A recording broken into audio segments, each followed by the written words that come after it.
Mr. President, thank you for answering our questions.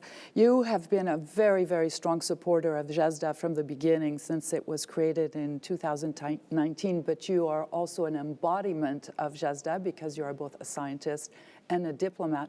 But why is GESDA so important to you? Because it is a good idea.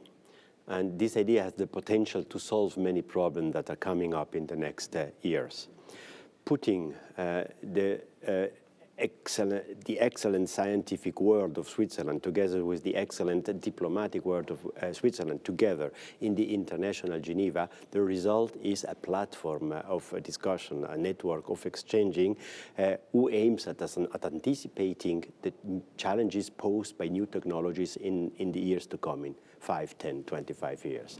And what we learned from the past is that we were somewhat sleeping by new technology coming, and we are not allowed to remake the same mistake like in the past. We have to anticipate what's coming up and what the impact of new technologies will be on our societies. Yes, because some of the impacts might be a little bit pervasive in terms of, for example, power only being in certain hands of great innovations. We're thinking of quantum innovation, for example. Only a few will be able to have it, and all of a sudden, a lot of the world will be sort of left out. That is a problem, and GESDA is trying to overcome that.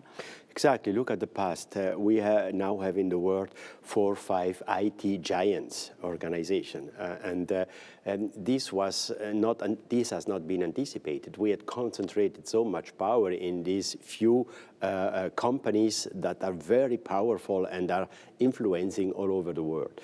And what we now see is that new technologies are coming on that have the potential of being even more powerful than those one who are speaking of.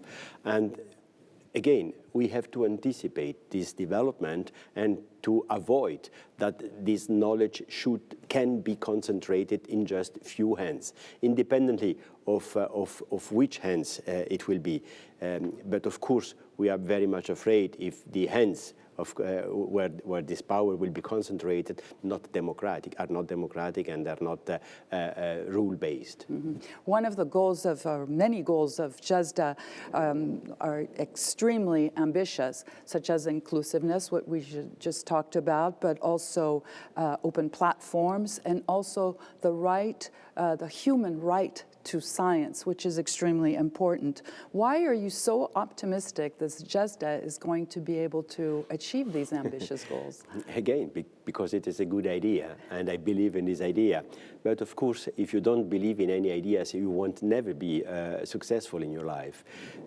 I think we have here not just the good idea, but even the good team and the good board of directors, the good members of this, because the human dimension of this foundation is as important as the good idea at the beginning of the organization. And I firmly believe we have to give us the chance to do that, and I'm not sure that we will be successful. But I think we will be successful, and we will be successful just in creating more transparency about what is going on and making really transparent, making clear what is coming up and what these new technologies can impact and what should we do in order to avoid this concentration of power. I thank you very much for answering our questions. Thank you, Mr. President. Very much welcome.